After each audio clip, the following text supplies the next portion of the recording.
So good afternoon, everyone, and welcome to our Lunch and Learn conversation. My name is Jen Benson, and I have the pleasure of serving as the president of the Alliance for Business Leadership.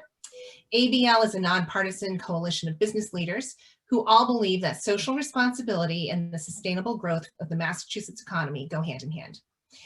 As more folks log into our meeting, I will mention that the next hour is intended to be a conversation, and that's why you'll notice we have set up this meeting as a Zoom meeting.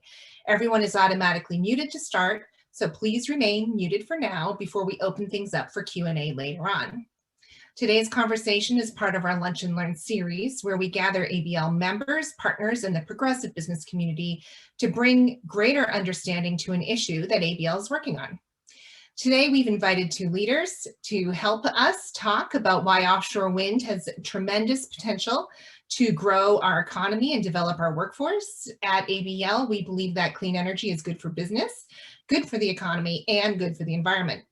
Clean energy can help us mitigate the impacts of climate change, advance environmental justice, and support Massachusetts' path to net zero emissions and a clean energy future.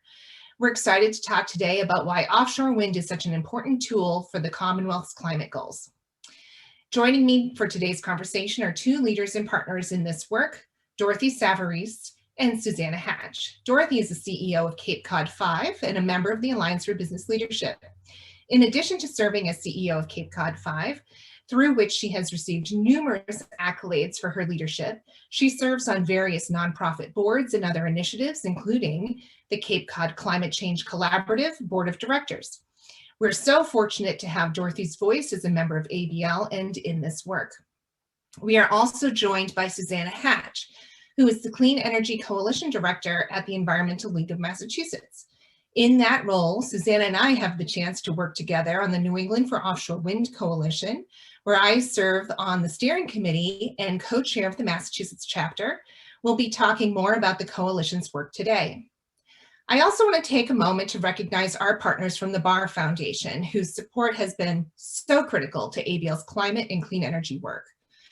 With that, we're ready to get started. In terms of structure, we'll have a conversation among myself, Dorothy, and Susannah, and then we'll open it up for questions and comments from all of you later on. If you have a question you would like to ask, you can use the raise hand feature and I'll call on you, or you can send your questions through the chat. Thank you so much, everyone, for joining us today. And I want to start this conversation recognizing and thanking Dorothy and Susannah for being here. And we're going to start this conversation with Susannah, who is going to give us a little primer on offshore wind here in Massachusetts and the potential to set the stage for this conversation. Susannah? Yes, thank you, Jen, and thank you for having me. It's great to see all of you. I'm just going to start by sharing my screen. Just to give a quick overview on offshore wind to set the stage for everyone and why it's such an exciting opportunity for New England. The first thing to know about offshore wind is that it's not a new technology. The first project was installed off of Denmark in 1991. And there are over 5,000 turbines installed in Europe, and Asia has many as well. Meanwhile, in the US, we have 2 turbines in federal waters and 5 in state waters off of Block Island in Rhode Island. So we've got a long way to go to catch up and compete in this global industry, but we're on the cusp of something really, really exciting with some momentum here in the US, thanks to state and federal policy, including new commitments and targets announced by the Biden administration a couple of weeks ago that many of you may have seen. So what does this mean for our region, and why is offshore wind so important for New England? First, New England is uniquely positioned to harness the full potential of offshore wind power. As you can see on this slide, it demonstrates the 3 big reasons why. The technical potential of offshore wind off of New England is more than 10 times our current electricity demand, with the most potential off of Massachusetts, which is the highest potential for offshore wind in the entire United States. So this means that even as we decarbonize our economy, largely through electrification, we have more than enough of this resource off our shores to meet even increased demand through electrification. So we're also well positioned because, as you can see on this slide, we have a dense population with high energy demand close to shore, so close to the source of the power. The wind off our coast is stronger than almost anywhere in the world, and it's the strongest and most consistent in the winter when we'll most need the energy for heating. It's also most consistent in the summertime in the afternoons and evenings when we'll need it for air conditioning. And then the shallow water on our continental shelf is also ideal for building turbines. So that's kind of why there's such good potential here and why it's so important for New England. So what does this mean for the environment? From a climate perspective, offshore wind is likely to be the workhorse of our decarbonization efforts here in New England. Several analyses, including ones by the state of Massachusetts and Connecticut, have found that offshore wind will likely provide around 50% of our region's power generation by 2050 because of its capacity and its low costs. We'll need to bring a significant new clean energy online in order to mitigate climate change and reach net zero. And I just want to take a moment to recognize that offshore wind is certainly not the only piece of the puzzle, that we'll need other renewable resources, including solar, storage, and energy efficiency to reach our goals. But offshore wind is the biggest piece of the renewable energy puzzle here in New England. And finally, the economic potential of offshore wind in New England is truly astounding. This isn't about just environmental and climate action, it's also about economic development and jobs.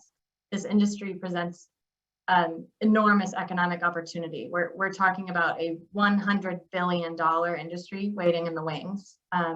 So, would drive research and innovation, which would further drive down costs. Costs have already fallen 80% over the last few years in the US.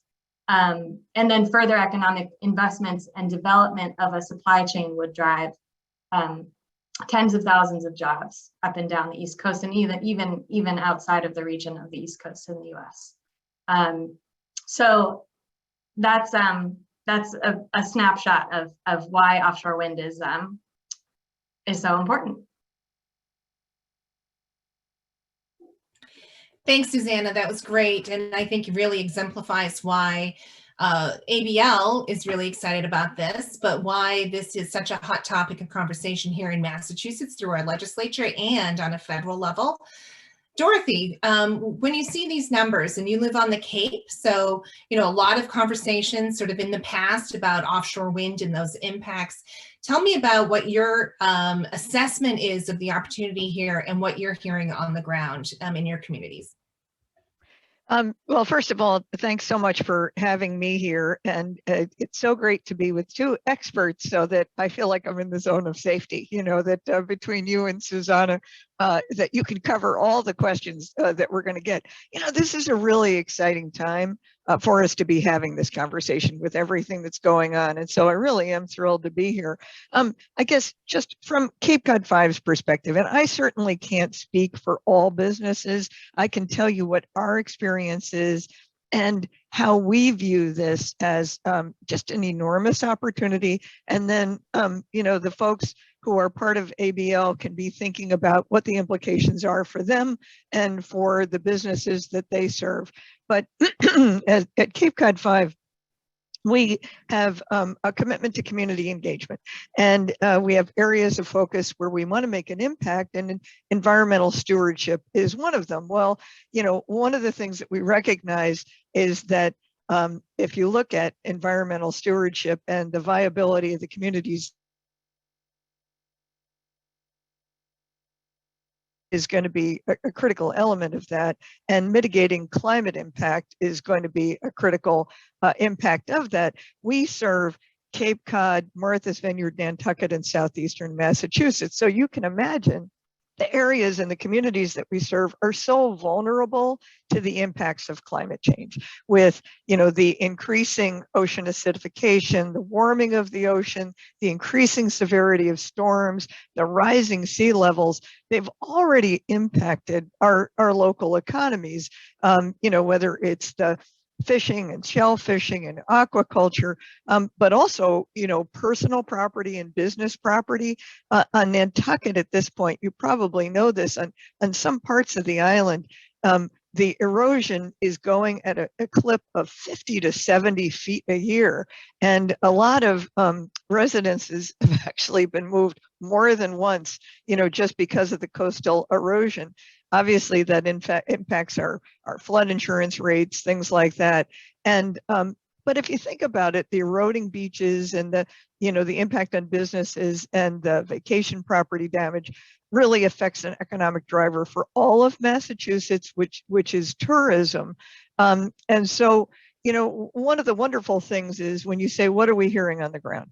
Well, a lot of the communities on Cape Cod and the islands in southeastern Massachusetts are very environmentally focused. And a lot of the businesses there are environmentally focused. In fact, as we were talking about we've had our third net zero conference this past year, actually just a few months ago, and we had over 600 participants, many of them businesses, showing a real increase in awareness and a desire to learn. But one of the things about wind power that is pretty unique is that it takes a lot of stakeholders, and it does require federal, state, and local governmental intervention. And this is where businesses really have an opportunity to step up, because it's like, well, I'm not going to put up a wind turbine, right? But so why is the engagement of businesses important? I think it's important because the policymakers and the folks who both are assessing demand and assessing the deployment of these systems have to understand that there is business community support for this. Our business community has a growing recognition that climate change is impacting the economic viability of our area. That, as Susannah said, efforts to mitigate it can create lots of economic opportunity, and that long-term lower cost of energy, a sustainable source of energy, would be critical in terms of its impact on business and residents. And this is something we'll come back to, because one of the things is, we have the highest rates for energy in the country, except for Hawaii. So, that has an opportunity for a huge impact. So, again, not all businesses are in the camp of saying, hey, wind power, it's great.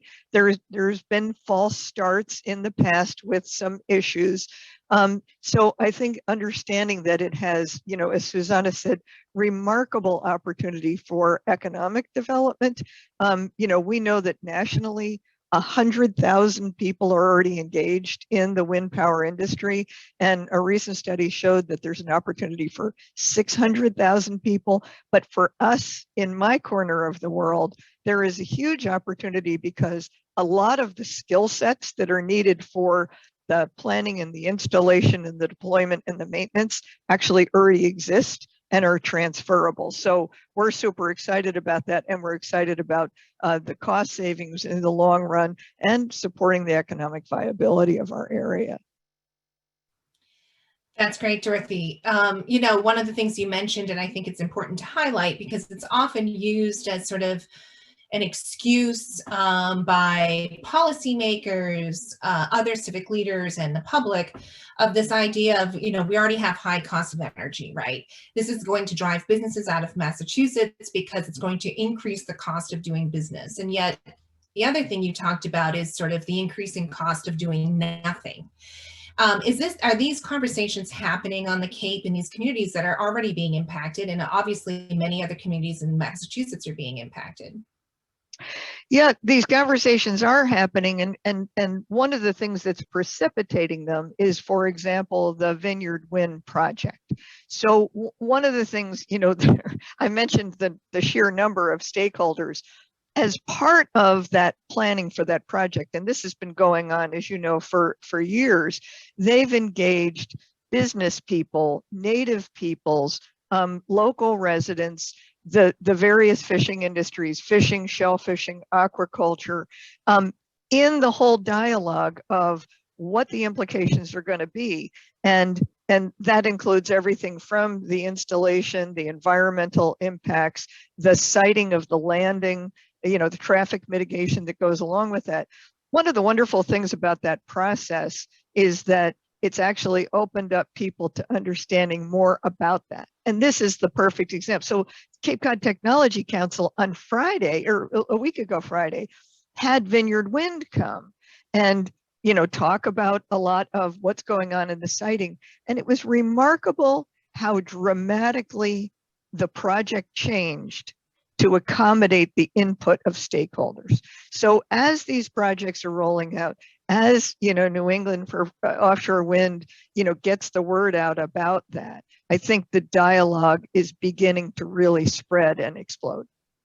That's great. That's great. And, you know, anyone who has served in local or state level politics, having those discussions early is really, really, really important to gain that public confidence. You know, Susannah, we have so much happening right now on the federal level and in the states regarding goals and adoption of offshore wind. And I was hoping maybe you could tell us a little bit about some of the strategies going on here in Massachusetts and across New England to increase offshore wind. Yeah, thanks, Jen. And I'll also just back up just to give a little more of an overview there in terms of policies. So as I mentioned in the intro, state policy really has been driving this industry, and New England was really the first mover in this industry. Rhode Island, of course, had the first wind farm off of its state in state waters, and then Massachusetts was the first state that enacted a law in 2016 mandating utilities to purchase offshore wind, and so that's really what's been driving the industry. And there are efforts in some New England states that are working to replicate that. There's an offshore wind procurement bill in New Hampshire right now. In Massachusetts, we had the Next Gen climate bill that passed 2 weeks ago now, included increased targets for offshore wind to get us to almost, I think almost a third of our grid, which is extremely exciting. Other efforts that are underway in Massachusetts, I'll just highlight, we also are working on some legislation to ensure that that offshore wind is just and equitable and developed responsibly. Some of that is, of course, the stakeholder engagement process that Dorothy was outlining, which is of utmost importance from early stages of project development. But we're also, you know, looking to make sure that we're increasing our investments in a local workforce, for example, and in economic development and in research, to make sure that we are driving that research, innovation, and growth in our region, so that we can support the industry here. So that's just a little taste of some of the things that are happening. We also are, as New England for Offshore Wind. Sorry, my dog is shaking in the background. New England for Offshore Wind is a regional coalition that aims to increase New England commitments to offshore wind, as well as to drive deeper regional collaboration. So we also are really looking at opportunities to drive that collaboration so that we can work together, make sure that we are, you know, attracting the industry to our shores and working to solve common challenges that we all face as New England states. It doesn't make sense for us to solve on their own. So those can span from transmission to wildlife protection to equity, you name it. So yeah, lots going on. And the federal government announcements 2 weeks ago is really kind of put an accelerator on all of this. There's a national target now for the first time for the amount of offshore wind we should have by 2030. And they're also driving a lot of dollars and investments towards this industry as well, recognizing how important it's going to be.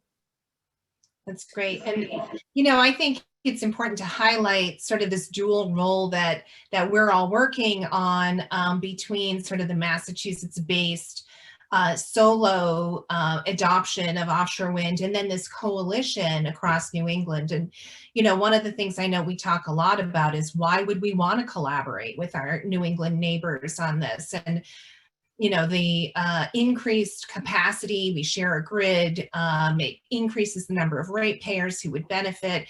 And quite simply, not being in competition with one another, it really helps us to craft something that is stronger, that is more positive, because always what I've seen is when you pit state against state, it's almost a race to the bottom. And so we really want to make sure that those benefits are shared equitably across all populations. So thanks for, leading that effort and getting us all together and working together. That's really difficult. Dorothy, I wanted to come back to you. Some of the myths, you talked about this really robust local process that has been a great model, I think, for projects moving forward. But how was sort of the myth busting taken care of in these, or is that something that has naturally fallen away over time? I think there's a lot of opportunity for more myth busting. And I think this is like a great, step in that direction because it doesn't naturally fall away. And, in our region, there are still a lot of divided feelings about what happened with the previous wind initiative, that there are feelings that it wasn't thoughtfully cited and that the process was flawed. So one of the things that I think is important is for people to understand that that the new processes that are going through for current and future installations are such engaged processes, and that environmentalists are being, the whole bird issue is being taken care of, fish migration, the fishermen's issue, that marine industry that's so important to our entire region is being addressed. That piece of it's important. The issue of cost is something that I don't think is as widely known as it could be. And when, and I think that there is a huge opportunity to get out. I mean, one of the things, and I think Bill Gates's book is a very accessible book about climate change, and a lot of people disagree with some of his conclusions, especially on nuclear. But one of the things is he points to wind as being sort of the primo solution in terms of what you have to give up to do it. Because one of the challenges with solar, which as Susannah said, has to be a part of the solution, is you do chew up a lot of ground, with that. So that piece of it is really important. There is always a sense that climate mitigating strategies will add costs overall to the community. And again, I think we have to show this is going to create enormous job growth for our region. This is going to reduce costs for businesses. And if you look at the long-term implications of this, it really is a huge boost to the economic vitality of the Northeast.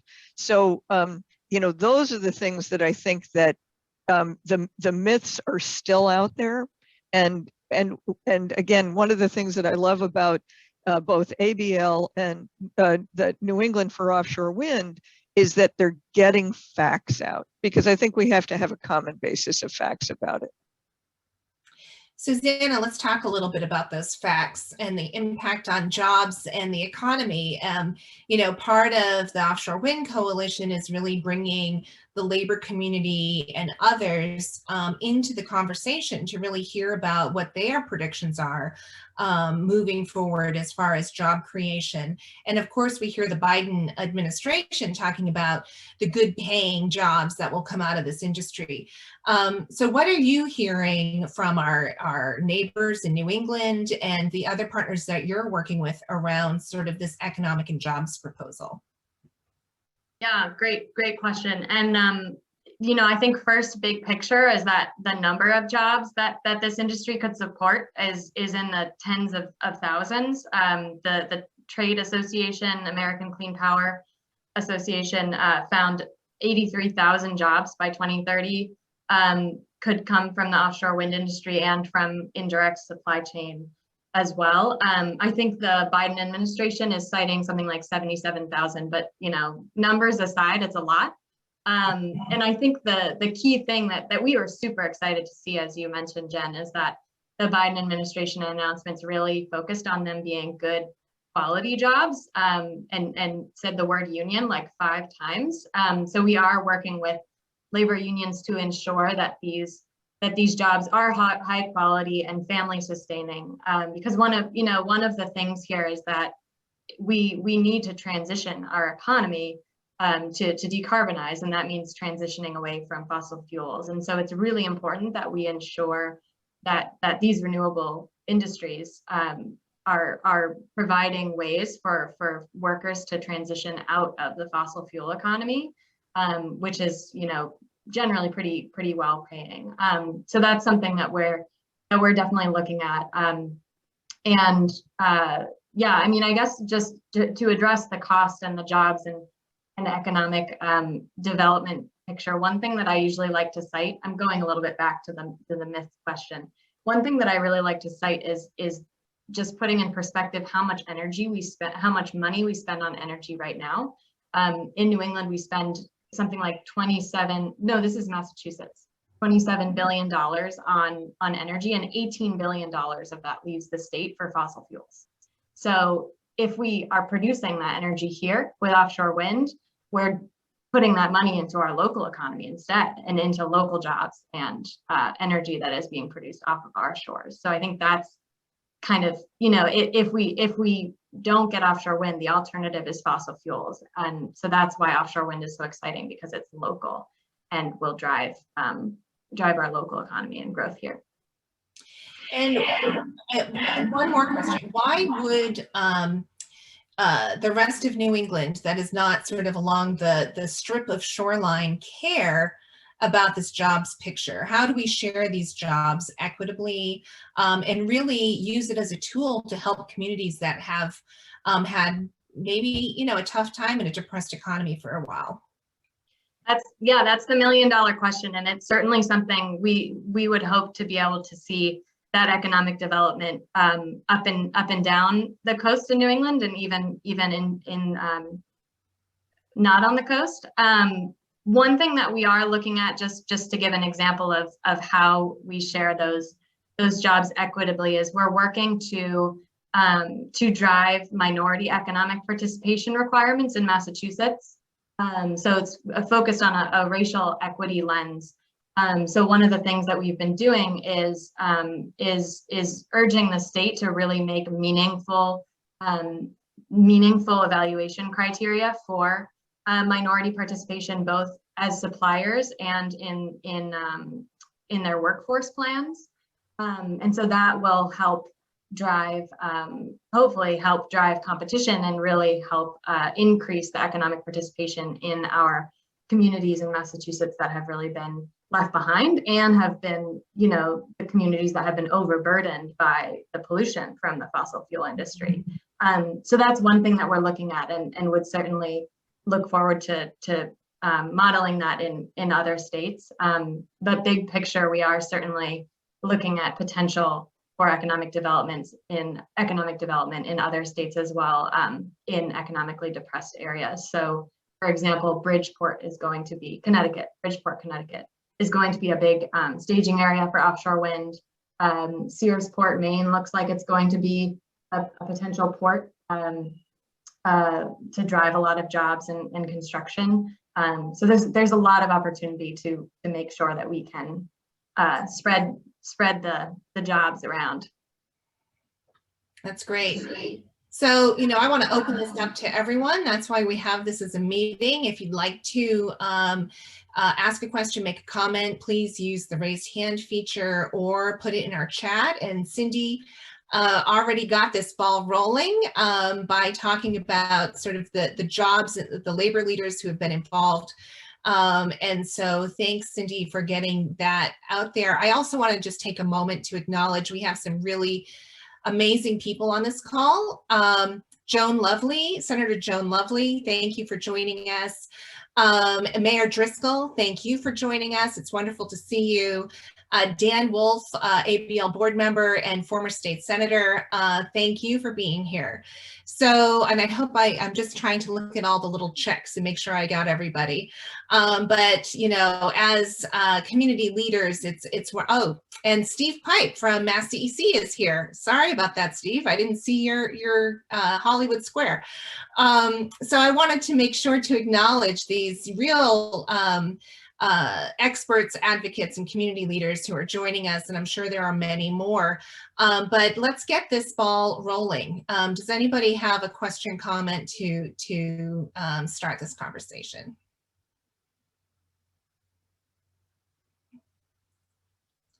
Brendan, please. Hey, thanks so much, Jen. Brendan Joyce here, and great to connect with you both, Susannah and Dorothy. I manage LIFT's community engagement in New England. The business community in a lot of different ways has really leaned into the fight against climate change. LIFT, for instance, is committed to making sure all of our drivers are electric vehicles by 2030 through various incentives. And so I'm originally from Cape Cod. I grew up in Falmouth, and back in college, I spent a few months as an organizer for Cape Wind, trying to get environmentalists to several public hearings around the Cape and in other parts of the state.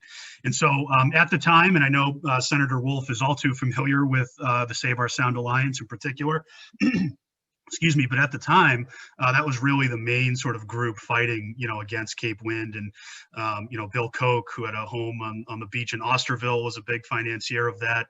And we were able to out-organize them, luckily. Those are some good hearings for Cape Wind, but as we all know, it didn't work out, unfortunately. And so I'm curious, there's been a lot of progress in the business space. A lot of businesses are finally taking climate change much more seriously than they were previously, and I hope that is in time, right? But what does the opposition look like today? Is it still as, fossil fuel industry backed, a lot of fossil fuel industry money going into opposing these types of projects? And what are some of the tactics that they're deploying? I know the Save Our Sound Alliance, now that they view defeating Cape Wind as a big victory, their next big push is to make Nantucket Sound a national, part of the National Landmark Registry, which I imagine would make it much harder for any, wind project to move forward there. What are you seeing on that end of things? And is the opposition as fierce as it was 5 or 10 years ago? Yeah, Dorothy, I'm going to ask you to jump in on this, being from the Cape and seeing those past fights. What are you seeing as the continued oppositional sort of message?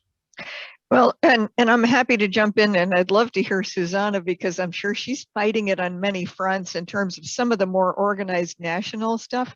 One of the things, and I said at the beginning, I don't speak for all businesses because, just like Dan Wolf and his company, our business, our bank has made a pretty public our commitment to net zero. So people don't always talk to me if they're opposed to, offshore wind, honestly. But again, one of the things that really, and I, submitted a comment to BOEM and stuff like that on the project, and, read a lot of the testimony.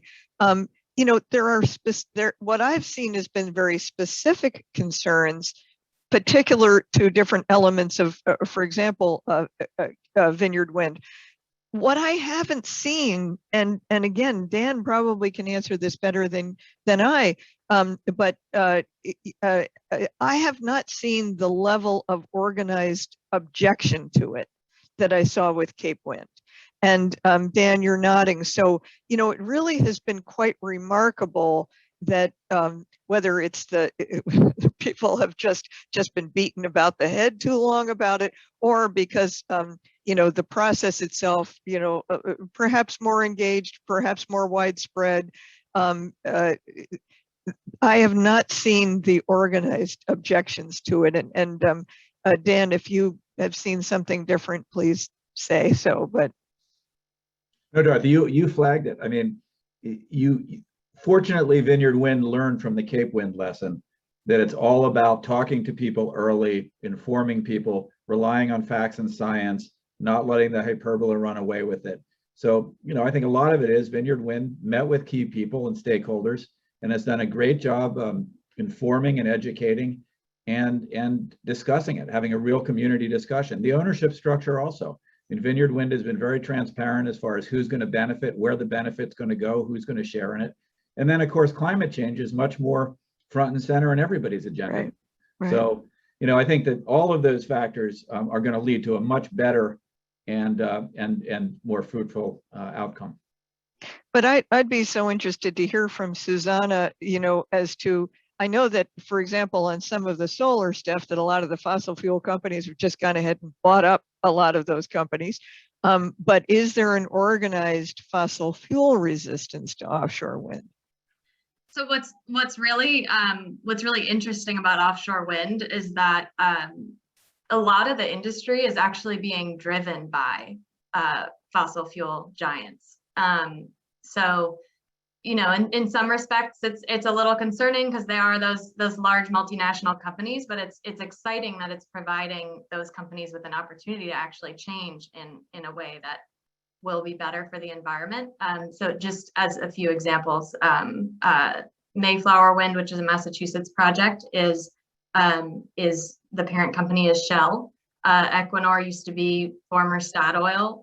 So there isn't, these companies are really investing in offshore wind and really driving it. And it's actually, we're looking at ways that we can explore alternative models for ownership, but having these huge companies involved in this is actually really critical to us being able to get to the scale that we need to get to, because the capital investments for this industry are quite high, and they are the ones with the deep pockets to be able to fund it, as well as with the experience with offshore drilling to be able to implement it as well. So I suppose that's different there. I mean, from the other fossil fuel perspective, there is certainly some pushback from generators from power plant generators that run on fossil fuels, because for good reason. I think they see offshore wind as a threat to their continued existence. So that's something that has been happening. And then as far as other opposition goes, I think big picture, the kind of biggest opposition group that we've seen is commercial fishing. Folks are really worried in the fishing industry that having turbines is going to impact their operations and their livelihoods. And I think from what Dorothy is saying, from her personal experience, it's just been so great that Vineyard Wind has been able to really work closely with the local fishing groups to get their impact early on, and have really accommodated concerns by changing layouts of the project, and the federal government even reduced the area that offshore wind turbines could be built.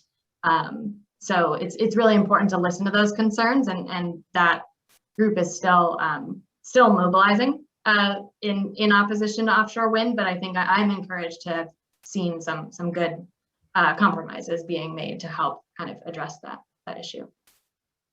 Great, thanks, Susannah. And before we go to Dan, who I see has his hand up, Claudia asked, I think, a really important question in the chat. And rather than me just reading it, I was wondering if you'd be willing to unmute and sort of ask your question. And just for my personal experience, I think you are absolutely right. And especially we saw this in the solar push here in Massachusetts. So could you join us and ask your question? Sure, thank you. Yeah, so my question was just basically, traditionally low-income households sometimes don't get to benefit from either the funding or the projects. And so this is such a huge initiative with 30 gigawatts by 2030 that, what kind of initiatives or projects do you see related to offshore wind that will touch, more than just jobs? Because I know there's a lot of good paying union jobs and jobs in general, but even beyond that, do you see any other initiatives or projects that would address that? Susannah touched on the equity piece of this, but maybe you could give us a little more detail on that. Yeah, so there are a few things, and I'm going to speak from a Massachusetts perspective for now. The proposals for offshore wind projects have actually included a few things that are that are addressing your question. One is they have a specific provision to benefit low-income ratepayers that has been built into offshore wind project proposals. So that has taken different forms in different projects in Massachusetts. But as an example, the Vineyard Wind one had low-income ratepayer credits built into their contract to help those communities. The state of Massachusetts has a solicitation that it's going to be open and receiving bids starting in May, and that proposal, a request for proposals, also includes language about environmental justice, and is asking bidders and offshore wind developers to have plans for how to bring benefits to those communities. Not just not having impact, but sharing benefits. And then as far as the equity piece goes, with economic participation, as I mentioned before, we were able to get the state of Massachusetts to increase better language in their request for proposals for the next project, which is incidentally going to be twice the size of Vineyard Wind. It's going to be like Vineyard Wind and Mayflower Wind combined.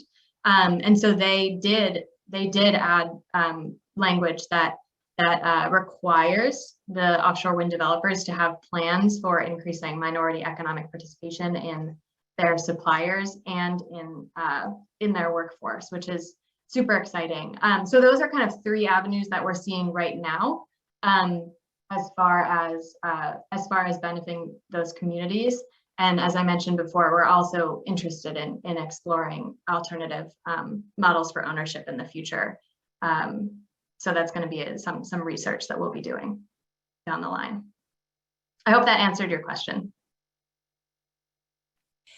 And I think it's important to also just note, I know over a year ago, Steve Pike and I sat on a panel at an ELM event, and this was a hot topic of conversation then. So this has been top of mind, I think, for the industry leaders, regulators, and others to really find that those solutions that will address these issues, because we've seen, as you've mentioned, from past experience, that we need to do a better job. Dan, you have a question? Yeah, my question is grid related. And I guess, to really optimize the opportunities of this, it's going to require maybe not as smart a grid as is being discussed, because we really do need to facilitate a grid that receives distributed and sustainable and everything. Do you feel like there's adequate attention and planning relative to what the grid needs to do over the next, let's say, 15 or 20 years? If so, that's great. If not, what can we do to facilitate a better conversation among those who own the grid? Well, I'm going to start this answer just by saying no. I don't think there's been enough attention to modernizing our grid and making it more resilient and able to take on the additional capacity that would be required, both from a generation and a distribution point of view. And when I was in the legislature, I filed two bills that I thought were important as companion pieces. One was carbon fee legislation that I think is a great tool from an economic perspective for states to use and really the country to use. But the other piece as part of that was a grid modernization bill that nobody was interested in talking about. It was very technical, and I think it really demonstrated sort of the the interest in, yes, we want renewable energy, but we don't really understand the nuts and bolts of how to get it to where it needs to go. And, you know, that's something that we really need to press upon policymakers, because that will be a major roadblock. We can have as many goals as we want, but if we don't have the physical infrastructure to support it, then, you know, that will really slow us down. But Susannah, Dorothy, anything to add to that? I know I talked a lot, but it's kind of a passion point of mine. Go ahead, Susannah. Well, let me just interject, which is, I think, you know, and Dan has educated me on the criticality of that. And it's one of those things that I think that somehow we also, if we want to get support from policymakers, we have to be able to digest that into information packets that are, you know, disseminatable and ingestible by non-technical people. Because, you know, if you're going to garner support for a policy initiative, it has to be understandable. And I think that this could be, and I'm not saying dumbing it down, I'm just saying simplifying it to its essence, I think is important to generate that kind of support for that. And so I applaud you for your efforts, because you are so visionary and you get it, which is without an enhanced distribution system, none of this, you know, the lift vehicles and everything aren't going to be able to get charged and things like that. But somehow we have to be able to explain that on a broader basis. That would be my only reaction. And I think I'd just add, you know, there is some good news here, some good perspective, which is that the New England states have released a vision statement. They released it sometime last year that speaks to these issues, that speaks to wholesale market design, talk about wonky technical stuff, transmission planning, and governance for our independent systems operator, which is ISO New England is the organization that manages our grid.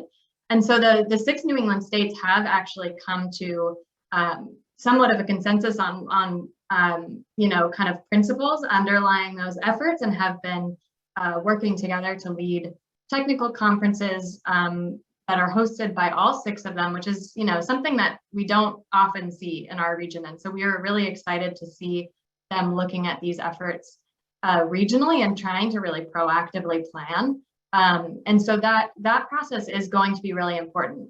It remains to be seen where it goes, but the 6 New England states getting around a table and talking about transmission planning and talking about, you know, the process for that and how to make that look equitable, and realizing that there are environmental justice concerns related to infrastructure like transmission.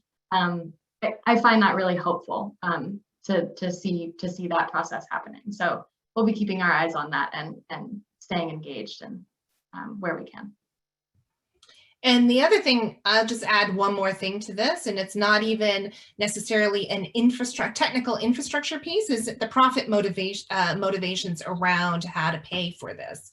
And so, you know, right now, our public utility providers are responsible for upgrading and maintaining the poles and wires through all of our communities. And we have to make sure that those profit motivators are in alignment with what we need to do in order to incorporate and really utilize this new generation from renewable energy, this local generation and distribution of renewable energy.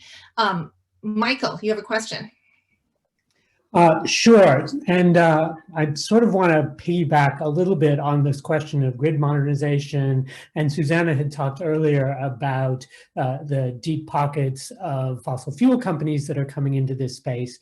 But I'm wondering, in addition to those types of organizations, whether you are working with or you are doing the work yourselves to involve private capital at other scales, in order to fit the pieces together. You know, there's opportunities around job training, there's opportunities around supply chain. You know, it sounds like there's just a whole ecosystem of businesses that need to be developed to make this work. And I'm just wondering if there is a private capital push towards helping to make that possible. I'm going to hand it over to Susannah maybe to jump in on this. I think the one quick thing I'll add is that some of this had already started, and after our last administration in Washington, D.C., a lot of this was put on hold. And so we saw some of these initial investments in resources sort of wither a bit. Susannah, what are we looking at from a capital around investments in this? Yeah, so just a little background. So as part of the New England for Offshore Wind Coalition, we're not directly working to do any of this, but we are certainly advocating for that kind of investment and those kind of efforts. Efforts that we have seen thus far. Steve Pike was on here earlier. Mass CEC, the Mass Clean Energy Center, has really done some great work trying to drive investment and build the supply chain. They've made a number of grants to institutions and organizations that are doing workforce development for the industry. They also have like a supply chain directory on their website, and more definitely needs to be done across the region to make sure that we are ready to support this industry. But there's been some great work there. And another organization called the Business Network for Offshore Wind, BNOW, has also done a lot of work on it's like a network of supply chain industry. So they've been doing a lot of work trying to network those folks and ensure that we're ready to go. So those are a couple examples. And to your point, Michael, we're gonna need to do a lot to make sure that we can support this industry and get the supply chain here domestically, and state policy that drives those investments will be really important moving forward. And one of the great things from the bill Susannah mentioned earlier, the Next Gen Climate Bill here in Massachusetts, was capitalizing Mass CEC and sending new revenue to them so they can really enhance the work that they're doing, which is so incredibly important and critical for Massachusetts. And so I thank Steve for tuning in, although I'm sure he's thinking he knows way more than any of us do on this issue. But thanks, Steve, for tuning in. Cindy, you have a question. I do, thanks. A quick one. I would love to have any of the speakers touch on the passage of the Next Generation Climate Bill and environmental justice as it relates to offshore wind. I think one of the things I'm most excited about with this mix of opportunities before us is our ability to avoid more polluting power plant siting in low-income and communities of color. And that means that we have to very proactively drive towards the cleaner alternatives. And are there any thoughts or maybe even formal policy hooks that we have to solidify that thinking? Great, thanks, Cindy. And since we have just under 5 minutes left to this, I'm going to ask Susannah and Dorothy to not only, answer this question, but also provide us with some last thoughts on this conversation. I encourage all of you, if you did have a lingering comment or question, to please send them to me or to anyone at ABL, and we will get back to you. So, Susannah, do you want to start, and then we'll have Dorothy wrap us up. Sure, yeah. Cindy, thanks for the question. And I also would love to, at some point get your thoughts on this, since you are steeped in this at the state policy level, and really appreciate your being a member of the New England for Offshore Wind Coalition. So like you said, offshore wind, one of the really great things that is so exciting is that because of the potential capacity that we could be bringing from this resource, it means that it has the potential to finally close down our oldest and dirtiest power plants. ISO New England already has a map on their website of the power plants that they deem at risk, which I like putting in quotes because it's just it's a great opportunity in my mind. And those are the old, oil generators mostly. We only have one coal power plant left in the region in New Hampshire. And the old oil generators are some of the most polluting of all of our power plants. And so that, they're already at risk. So if we want to finally have those closed down, we just need to be able to bring that extra power onto the grid to really speed their closure, which will have really great, great pollution reduction benefits for the communities that are next to them. And because of the economics and because offshore wind is starting to become competitive with fossil fuels, we'd hope that trend could continue. As far as very specific policy hooks that could make that happen, I'm not 100% sure, because it really does depend on where the power is coming to shore and the transmission system, getting that power to where one of these power plants were. So I think, the best that we can do is just ensure that we are making sure we have the renewable energy supply that we need in order to shut those power plants down on a general sense. But it's just hard for me to draw those lines. Somebody that does more in-depth technical analysis of our transmission system, I'm sure would have a better answer for you. So it is super exciting. And to wrap up, that is one of the things that we are the most excited about as far as offshore wind, which is that it is going to not only help us decarbonize our economy, but to really lessen, reduce pollution in those communities that have really borne the brunt of our fossil fuel economy.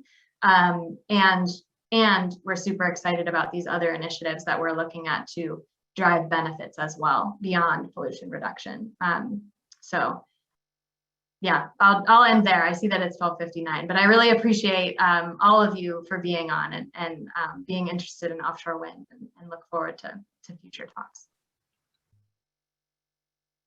Well, thanks, Susannah. And in the minute left, I will say it really has been so great to hear all of your questions. You've hit this from so many different sides of the challenges. But to Susannah's point, there is such an opportunity here for not just decarbonization, but for so many other benefits to persons of low and moderate income, to effective union jobs, and to really improving and giving a boost to the lives of so many in our states.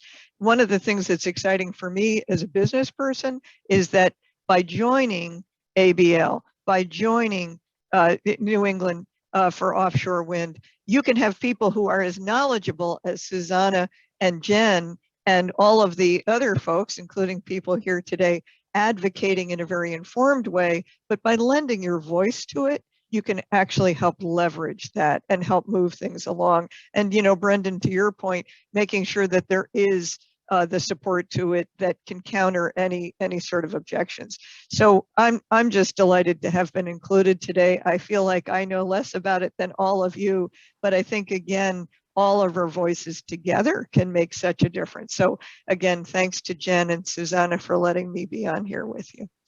Well, thank you, Dorothy, Susannah, and everyone else who tuned in today. And please consider joining ABL and join us at the Offshore Wind Coalition for New England.